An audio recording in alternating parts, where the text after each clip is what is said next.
En el escenario del compañero Sergio Sonabo Sotomo, pasamos la palabra a don Alfredo Oquembendo, tema 50 años de la independencia y la sociedad civil. Buenos días. Quizás parezca también obligado presentarme. Empezaría diciendo, tener en cuenta el contexto del seminario, que no soy historiador, no soy antropólogo, ni siquiera soy investigador. Si acaso un humilde activista social de la sociedad civil y un docente frustrado de matemáticas y física. Quiero agradecer a los organizadores porque el tema de la sociedad civil guineana, de Guinea Ecuatorial, permanece invisible en todos los debates y en todas las agendas. Nos encontramos en una situación prácticamente de orfandad. Por eso, el que se inserte este tema en un foro como este, pues es de agradecer. Aun cuando no soy historiador, sí que haré con una aproximación, ¿no?, a la historia, no mucha, pidiendo perdón, como ya he dicho también Amancio, a los verdaderos investigadores y estudiosos. La pregunta que nos hacemos, que la gente se hace habitualmente, generalmente, es esta que hemos dicho, ¿no? ¿Y dónde está la sociedad civil? ¿Hay sociedad civil en Guinea Ecuatorial? Yo creo que es fácil la respuesta partiendo de todo lo que venimos hablando en estas jornadas. No se puede disociar el surgimiento, la existencia o el desarrollo de la sociedad civil sin tener en cuenta el surgimiento, la conformación, la historia del país. Y esa historia está caracterizada, incluso diría en términos de la sociedad civil, como un único régimen. Hablamos de 50 años, nos podríamos retornar y ir a los otros 50 años, podemos preguntarnos en estos 100 años qué ha sido de la ciudadanía de Guinea Ecuatorial, para explicar la situación de la sociedad civil.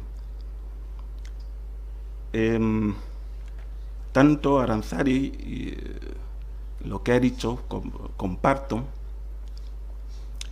la situación del mimetismo, ¿no?, para no diferenciar, por eso no quiero diferenciar mucho, y muchos también lo han dicho, entre el periodo colonial y el poscolonial, respecto a lo que es la organización de la ciudadanía guineana.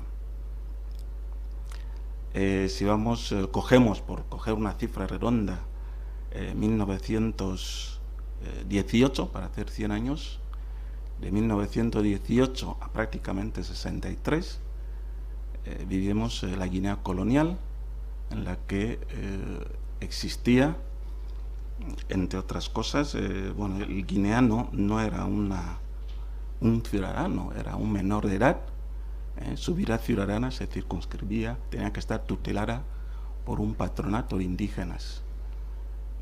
Existía normal el apartheid, la segregación racial, cosa que sale poco, y es desde esta premisa, y sobre todo el fenómeno de la desestructuración del tejido, ¿no?, social, cultural, que supuso la colonización.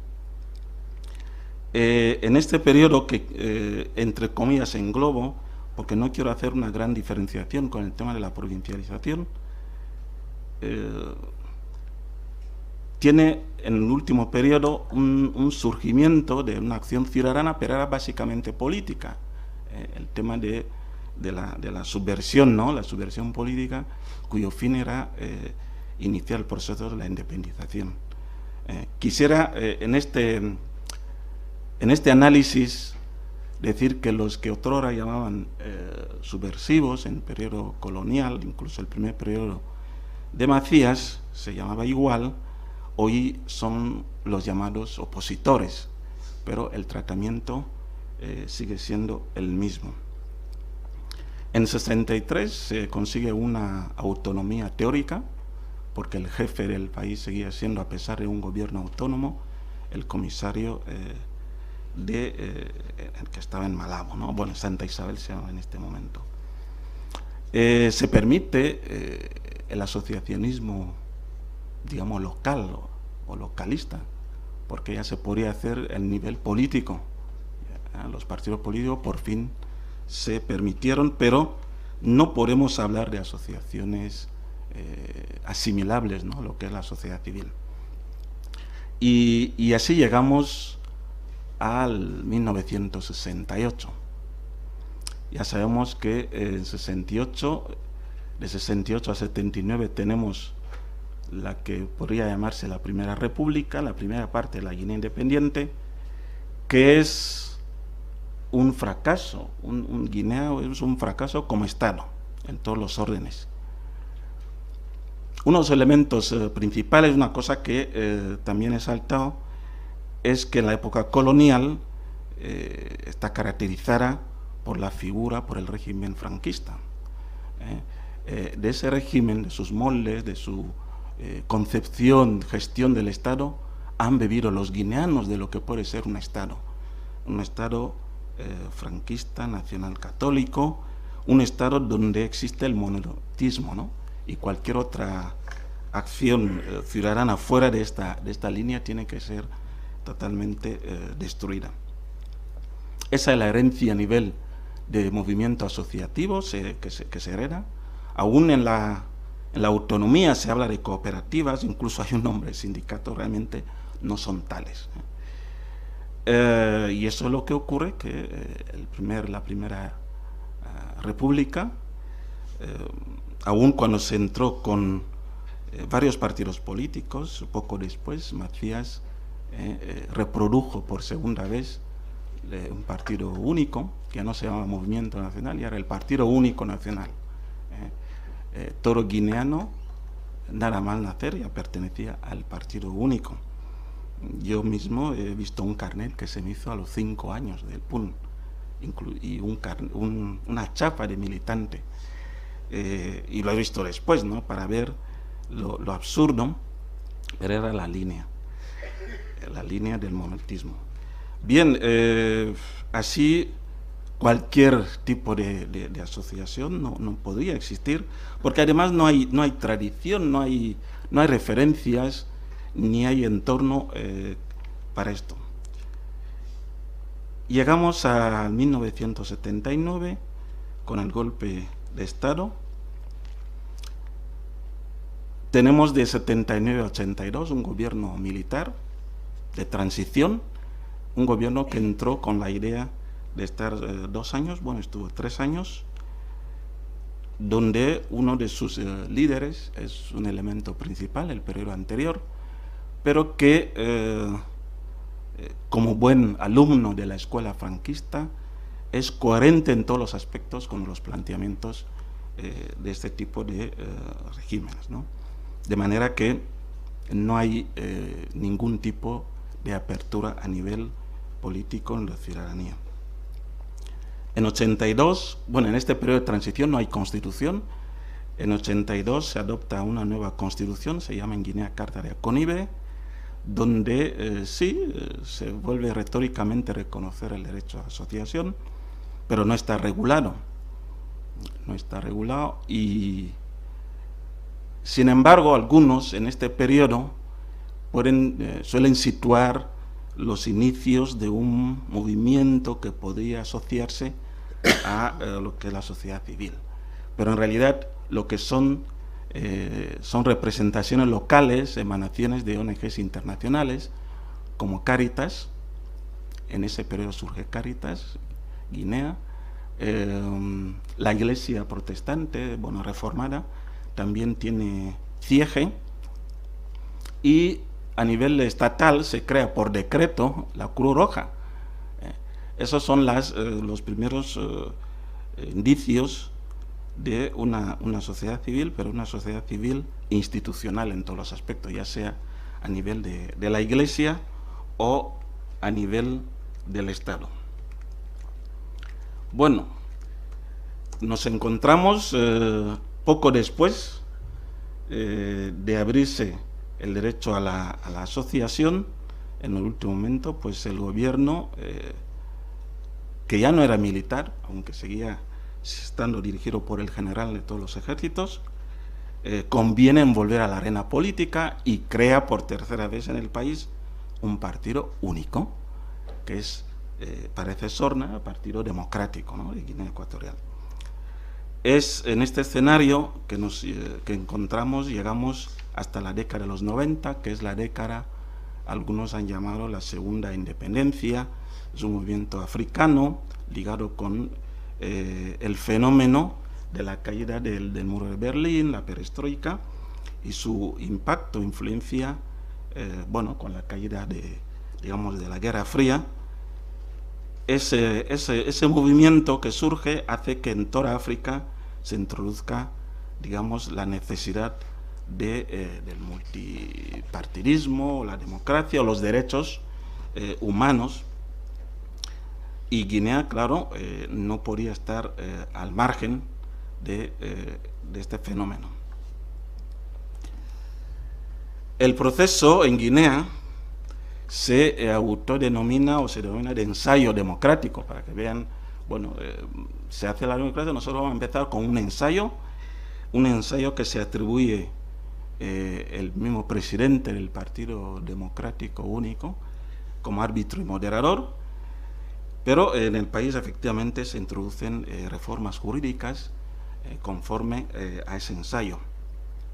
La Constitución de Guinea, aparte de declarar República Democrática, que venía declarando en las anteriores constituciones, pero hay un matiz, y es que explícitamente se dice que se reconoce el pluralismo político y se condena todo acto de discriminación social, cultural y político. Pero bueno, nosotros vemos ahí, cuando se dice reconocer el pluralismo, lo dicen político. Eso también tiene su impacto en el tema de la sociedad civil, ¿no? Efectivamente se adopta una serie de leyes, por ejemplo, la ley de reuniones y manifestaciones, de partidos políticos, de cooperativas, de sindicatos, de asociaciones de ONGs, ley de prensa, leyes básicamente liberticidas, o sea, leyes que lo que vienen a hacer es restringir los derechos reconocidos justamente en el artículo 13 de la propia Constitución. Pero en este periodo, efectivamente, donde son legalizados los primeros partidos políticos de la era postcolonial y las primeras verdaderas organizaciones de la sociedad civil.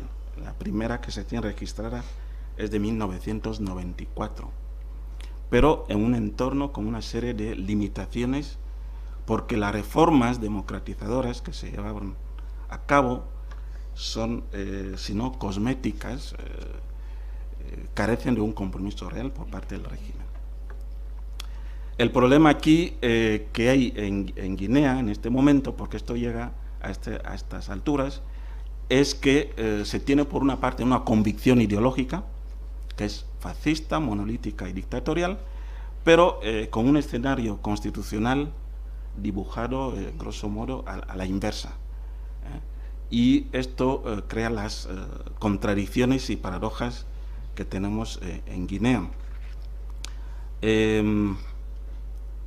Por ejemplo, si vamos a este mismo año, en el mes de abril, hubo un coloquio que se denominó Derechos Humanos y Sociedad Civil en Guinea Ecuatorial, y en ese coloquio, bueno, vinieron varias instituciones, varias personalidades del exterior, y nosotros, los miembros de la sociedad civil que estamos en el país, no fuimos invitados, ¿no? Ni siquiera estuvimos, pero el eslogan está ahí. Incluso todavía en Malabo se ve la pancarta. En el mes de mayo se ha sacado un comunicado que saca el Estado denunciando que habrá una campaña inmediato que van a hacer las ONGs contra las instituciones del país, etcétera, etcétera. Eso en el mes de mayo nos coloca otra vez en esa posición, y en el mes de junio el presidente de la República pues convoca a la mesa de diálogo, donde invita por primera vez de manera explícita a la sociedad civil. O sea, estamos en ese escenario que dibuja realmente lo que estamos hablando de las leyes y del escenario de la sociedad civil. Bueno, quiero sintetizar, por tanto, que esta situación llega a cuestionar, a preguntarse si existe sociedad civil en Guinea. Incluso algunos preguntarían si existen partidos políticos, la oposición, ¿no? Sobre los que, en todo caso, sí existimos y pende una espada de Damocles. Bueno, para explicar, quiero explicar unos aspectos puramente del sistema en todo este tiempo, que puede decirse que sigue teniendo éxito, a pesar de lo débil que es el Estado guineano, por una serie de factores. Uno es la patrimonialización y la instrumentalización de la violencia y del miedo, básicamente, ¿no? Por una parte, tenemos el uso arbitrario, desproporcionado de la represión, en un escenario de ignorancia y miedo generalizados y de ausencia de contrapoderes, y también de la tradición asociativa. Esto afecta fundamentalmente a la situación de la sociedad civil. Los valores socioculturales, como ha dicho Leticia, supuestamente tradicionales, como la solidaridad, la honestidad, el bien común y el respeto a la persona, han sido laminados por la nueva cultura en el poder. Ahora, en estos momentos, yo suelo decir que se penaliza la solidaridad en Guinea. Cualquiera de nosotros, por ejemplo, somos una ONG, no podemos ir a un pueblo, a un barrio, e intentar hacer alguna acción sin que termine, y sobre todo cuando ya una acción altruista empiezan a preguntar por qué lo hace, ¿no? Cuando incluso yo mismo, siendo joven, ahora soy mayor, viví ese tipo de situaciones de solidaridad del pueblo sin que nadie lo cuestionase, ¿no? Pero también tenemos la situación de la autoconcentración de los poderes del pueblo y del control omnímodo que el régimen ejerce sobre la sociedad. Bueno, algunos, y no es demasiado exagerar, decir que el sistema está montado tal que la capacidad de los ciudadanos guineanos para asegurar su supervivencia económica, social y política depende en gran medida del beneplácito del régimen que lidera Obiang Bazoum. Bueno, voy terminando. Quiero presentar, sin embargo, la sociedad civil de Guinea. Existe, las características. Voy a hablar de las características de esta incipiente sociedad civil y un poco las acciones que estamos llevando a cabo, teniendo en cuenta, que no he dicho antes, que el marco conceptual de lo que es la sociedad civil y su rol en el desarrollo a nivel universal acaba de establecerse. Hay algunos documentos, están hablando de prácticamente en torno al año 2000, un poco antes, un poco después. Si eso es a nivel internacional, en Guinea más. Quiero leer aquí la cita de Carlos Wendorf, fue consultor del Banco Mundial, que dice: existe una percepción de que la sociedad civil en Guinea Ecuatorial es casi inexistente. Se debe a su naturaleza propia y el contexto en el que ésta se desenvuelve explica esta errónea percepción. Cuando se compara a la sociedad civil de Guinea con la de otros países, claras diferencias saltan a la vista. Endógena debilidad de sus organizaciones civiles y fuerte control que el gobierno ejerce sobre ellas. Sí que hay ya cierro la cita, existe un significado número de organizaciones autorizadas, pero parece, visto desde lejos, que el régimen permitió su desarrollo legal debido primero a la falta de previsión y posteriormente a la necesidad de legitimarse de cara al exterior. una de las cosas, hablando de derecho, es que la ley de asociaciones, o sea, las leyes que regulan básicamente la sociedad civil son de los años 91, 92, hasta hoy no han recibido ningún tipo de reforma, incluso cuando hacemos la comparación con la ley de partidos políticos, que ha tenido varias reformas, pero las nuestras ninguna, a pesar de sus evidentes limitaciones. Bueno, las organizaciones de la sociedad civil tienen, y en el debate puedo explicar más, evidentes debilidades internas, porque muchas no son tales en el sentido estricto de la palabra, pero quiero referirme más al contexto. Como ya hemos dicho, la historia nos es muy desfavorable y el contexto también. No tenemos ningún reconocimiento, legitimación institucional. Tenemos autorizaciones, pero cuando queremos hacer alguna actividad en un pueblo, en un barrio, en cualquier actividad en la ciudad, nos piden otras autorizaciones que ni la ley contempla, y tiene que dar explicaciones a pesar de que la legalización ya disponemos de ellas, ¿no? No solamente, bueno, el proceso de legalización es otro, o sea, depende de la afinidad que puede durar al régimen o no, pero las oportunidades de cooperación y financiación internacionales son muy escasas, y tampoco hay fondos propios. El ministro del Interior dijo que cómo va a financiarse organizaciones que considera enemigas, a pesar de ser en los presupuestos generales del Estado ya hay una partida para ONGs que nunca, bueno, no sabemos a quiénes va a parar. Hay factores sociopolíticos culturales como la cultura del secreto y de la sospecha, a causa del contexto de la historia. Eso ha hecho que los guineanos construyan comportamientos, actitudes de tomar menor riesgo posible, ¿no? Y la consiguiente tendencia a la sospecha mutua, a la ausencia de confianza y también de lazos horizontales de trabajo colaborativo. O sea que toda esa carga histórica nos lleva también a unos aspectos incluso psicológicos que son determinantes a la hora de conformar una realidad que nunca había existido. Sí que existe una incipiente sociedad civil cuya presencia es efectiva y tímida en, por ejemplo, acciones humanitarias de grupos vulnerables o marginados, en temas de sensibilización sobre VIH-Sida, las agrupaciones agropecuarias de mujeres y también diversas manifestaciones de grupos juveniles culturales. Uno de los exponentes es el grupo Bocamanja, que ya tuvimos la ocasión de escuchar su trabajo. Pero hay una parte, y ya voy terminando, de trabajo que un grupo de organización de la sociedad civil estamos haciendo, parte de lo anterior, que es la lucha por el espacio cívico y la buena gobernanza. Esto desde 2008 prácticamente, porque estamos convencidos de que nuestra labor en este contexto de falta de apoyo por todos los lados, casi salvo excepciones, debemos seguir trabajar en la incidencia, ¿no? En la abogacía, en la defensa, en la de promoción de la sociedad civil y de los derechos humanos y también de buenas políticas públicas.